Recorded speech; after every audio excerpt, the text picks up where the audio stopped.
Alors moi je m'appelle Florent Leroy, donc je suis le dirigeant du Fournil Bio. À Avignon. Pour le Châtillon, nous sommes allés à la rencontre de Florent afin qu'il puisse nous expliquer les particularités de son entreprise de boulangerie-pâtisserie, le Fournil Bio. Situé à Villeneuve-d'Ascq, il s'agit d'une entreprise qui a mis en place différentes actions afin de contrer et la crise énergétique et la crise écologique.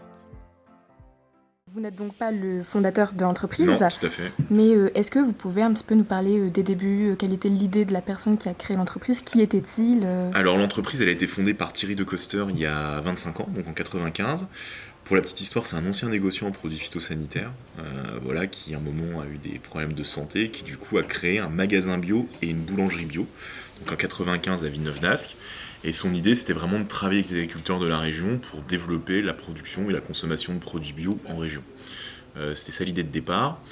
L'entreprise s'est développée, on s'est mis à livrer du pain un peu partout dans la région parce qu'on est reconnu pour notre qualité. Toujours en essayant de travailler au maximum avec les agriculteurs et les meuniers français, on va dire. Alors, entrons dans le cœur du sujet directement, le Fournil des saveurs. Il s'agit d'une boulangerie un petit peu particulière comparée aux boulangeries plus traditionnelles. Est-ce que vous pouvez nous expliquer son fonctionnement? En Alors, quoi est-elle différente? c'est une entreprise aujourd'hui dont le métier est essentiellement tourné vers ce qu'on appelle le B2B, c'est-à-dire de livrer des magasins bio qui nous revendent le pain, des cantines scolaires et de la restauration collective, des restaurants d'entreprise, etc.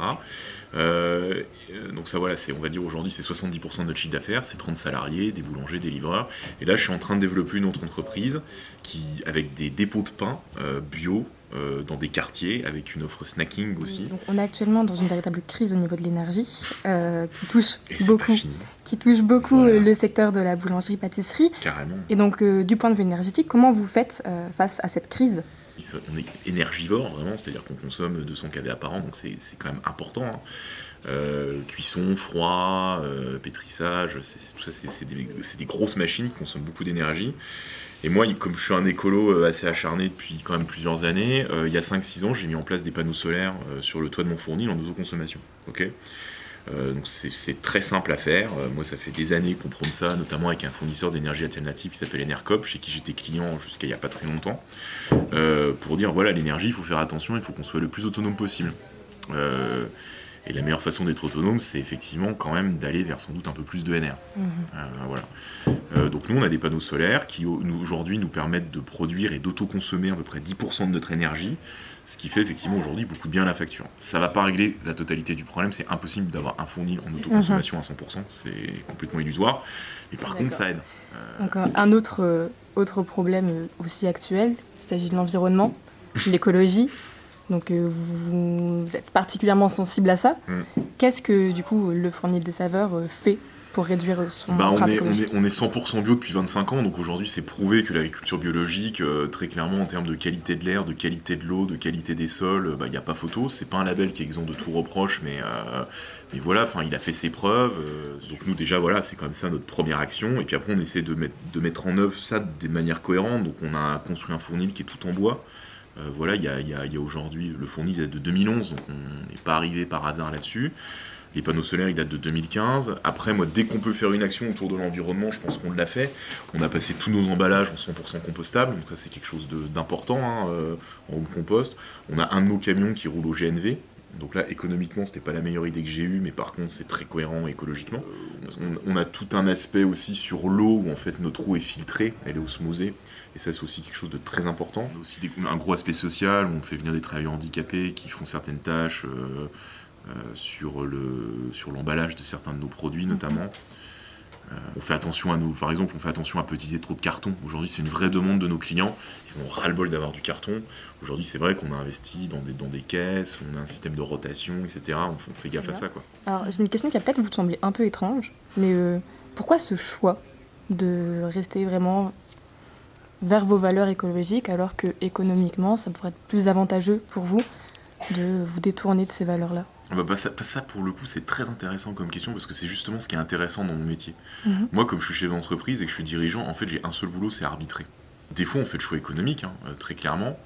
Sur les camions, j'ai un bon exemple. Je voulais passer le deuxième camion au gaz il y a encore 3 ans.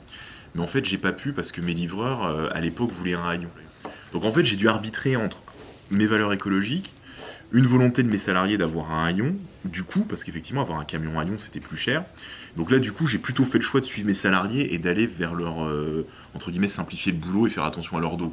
Aujourd'hui, si vous voulez, je pense qu'on est dans une telle crise. Il y a tellement de gens qui pètent des câbles en termes de burn-out, etc., que moi, je me rends compte que les gens qui deviennent pas fous, en fait, c'est les gens qui sont ce qu'on appelle alignés. Avec leurs valeurs, profondément alignés en termes de psychologie, quoi. Et en fait, aujourd'hui, les gens deviennent fous parce que, en fait, ils n'arrivent pas à arbitrer entre. Donc, ouais, c'est pour ça que moi je continue, c'est parce que j'ai pas envie de devenir fou. C'est une bonne raison. C'est une très bonne raison. C'est juste ça, quoi. Et ça, aujourd'hui, si vous voulez, en tant que chef d'entreprise, en ce moment, on a une telle pression du fait de l'inflation, des coûts, du marché qui se casse la gueule, etc., que si on n'est pas profondément aligné et convaincu de ce qu'on fait, bon, on se casse, quoi. Alors, on va parler un petit peu de l'avenir du Fourni. Quels seraient les objectifs ? Là, il faut qu'on développe massivement le canal de distribution restauration collective. Parce que je pense que malheureusement, le marché des magasins bio spécialisés va être très compliqué dans les mois à venir. Et moi, j'ai un outil avec des coûts fixes à faire tourner, etc. Donc là, j'ai un enjeu économique qui est très, très, très, très fort. Et il va falloir, malheureusement, mais je l'assume, que je privilégie un peu plus l'économie par rapport à mes valeurs écologiques, etc. Au bout d'un moment, il n'y a plus le choix. Ah bah là, il n'y a plus le choix, donc, clairement. Autrement, c'est le mur. Bien sûr. Et de toute façon, là, ça va être le mur. Merci au Fournil Bio de nous avoir accueillis pour cette vidéo et surtout merci à vous de l'avoir visionnée en espérant qu'elle vous aura plu. Et surtout, n'hésitez pas à aller consulter l'article à ce sujet sur le site lechatillon-lille.fr.